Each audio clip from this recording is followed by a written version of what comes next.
I grew up in South Jamaica, Queens, New York, and I grew up there in the height of the crack epidemic in the 1980s and 1990s. Some of you were like, you lived in the 1900s? I know, it's kind of strange when you say it like that. Anyway, so yes, I did. I'm from the 1900s. And so I grew up in this area called South Jamaica, Queens, New York. Unfortunately, very dangerous area. I had bullets coming through my living room windows, had bars on every home in my room, in my house. And one of the things that I remember so vividly, I feel like it changed my life in a lot of different ways, is that my mother lied about my address when I was in the 3rd grade so I could go to school in a better neighborhood. She knew that we'd seen people get shot in front of my house. Down the street, we lost some friends. And so what I would do starting in the 3rd grade is I would go through the projects, take a bus for about 45 minutes, get off the bus, walk for another 5 minutes before I got to my elementary school. And my mother did everything she could to kind of keep me from those challenges, to keep me from some of the violence that was just pervasive in the neighborhood. But you have to come home, right? And so one of the things, as I lead into story number 1, I'll share you, is that some of these challenges, they'll exist, you can't get away from, right? We know that, we've lived that. I know our Candy kids have lived it. And so I used to play this sport called handball. It's very much like racquetball. It's one wall. You have a rubber ball. It's about 2 inches in diameter. It's very bouncy, very popular in New York, inner cities in particular. And so I was playing handball in this very relatively small park with a wall, and there was a fence that surrounds you. The wall's here, the fence surrounds it, and there's one entrance into the fence, into the area, very narrow entrance. So I'm playing, and I don't realize that there's about 12 guys that have come in behind me. And I realize this is not going to be good. So they start taking it to me, and it culminates in one of them taking a bottle and smashing it over my head. I get through, I'm able to run home. I run to my home, and when you walk into my house back then, you would have a floor-to-ceiling mirror. So I see the mirror, I see my face wide open. I had a white blazer on at the time. What was a white blazer was now beet red. I had brown jeans on, and I had white Bo Jackson sneakers, I remember. And you remember those? Okay. And they were no longer white sneakers. My mother sees me, she loses it, she starts patting me. She thinks I've been shot because there's so much blood. She calls the ambulance comes, the block is going crazy, and I get on the ambulance on a gurney with my mother. She's holding my hand, she's crying, and I say to her, why do we have to live here? I told the one person who probably didn't want to be there, even more than I, why do we have to live here? Story number 2. Still growing up in the same neighborhood, and just one of those normal days, I'm actually back playing handball, I'm going to the handball courts, and I see this crowd of people at a very beaten down park. And I see the beaten down park, I see the crowd of people, I stop, I go, what's going on here? It's really just dirt everywhere, and people are yelling and screaming, and they're singing, and they're rapping. And I get to the middle of this park and the crowd, and it's actually Tupac Shakur. Y'all know him? Remember him? Okay. He's giving a free concert in our neighborhood with a mic and some speakers, and it's just amazing. And he, I didn't know him that well, but I was like, oh, I knew who he was.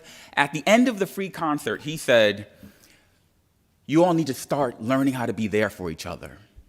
You need to stop killing each other. You got to start loving each other. You have to be there for each other. First time ever I recall someone coming to my neighborhood and saying something like that. Story number 3, really quickly again. I go to high school in a school called Springfield Gardens High School in my neighborhood. I was zoned for this high school. My parents tried to take me to every high school but this high school. One of 40 high schools to require metal detectors throughout the state of Florida to go in the building. So when you walked in, there was always a long line because you had to go through several layers of metal detection to get in. Highest HIV rate in the city, highest teen pregnancy rate. My mother says, you can't go there, you can't go there. Every school turns me down. You don't have the grades or you're not zoned for it. Finally, I have no choice. I go there. She says, if you can make it there, I promise you can make it anywhere. I go to school there. Don't really do well, but none of us really do well. I had a 2.7 GPA in the top 15% of my class. 2.7, top 15%. Here's the punchline of this story, story number 3. I have a teacher there. I'm sitting in the back of the class. The teacher goes all the way to the back of the class, from the front, yells all the way to the back of the class, "If you ever go to college, you will never survive." Story number 4. I go to college. I learn I'm going to need remedial education. That means I'm behind before I even get started. I take my remedial education courses. I don't even know how to study because I've never really learned how to do that. And so I read this article, I remember, because I wanted to get better. I just didn't know what it took to get better. So I read this article, and the article said, whatever you take in, whatever you absorb, your inputs, an hour before you go to bed, you will retain at a higher level. And I wasn't a great student my first semester, so I said, I'll try that. I didn't have anyone to coach me or mentor me, but I said, I'll try that. And here's what trying that looked like to me. I would read before I went to bed, and I'd set my alarm for an hour.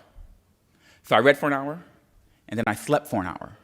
And then I read for an hour, and then I slept for an hour. And then I read for an hour, and then I slept for an hour. I did that for an entire semester. So clearly I don't recommend that behavior for anyone, right? But my grades got better. I had the will, I was trying, and here's the punchline for story number 4. I went into college thinking that I had no chance of being successful, had a lot of doubts. I had a professor there named James Jarrett. James was considered a rock-hard professor, right? Just always grumpy. And people were like, oh, we have him.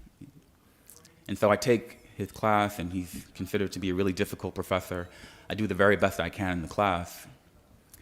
And at the end of the class, he pulls me aside, and he says, I think you're the best student I've ever had. So story number 1. There may be things that you want to run from, right? Because you have challenges. In those moments, in that time, you feel like you want to run from. But sometimes it's the memories of those moments that remind you of what's happening and why you need to do the work that is before you. Story number 2, Tupac Shakur. It is okay to go to the communities that need it most and give them hope. It doesn't have to be the community that you were raised in. Go to any community that needs it, to the people that need it. Don't be afraid to go there, to stop by for no reason at all, and give them hope. Story number 3. There will be people who tell you that you are not capable. You will defy them. You will show them how capable you are. And probably most importantly, story number 4. Always take the time to tell someone how great they are.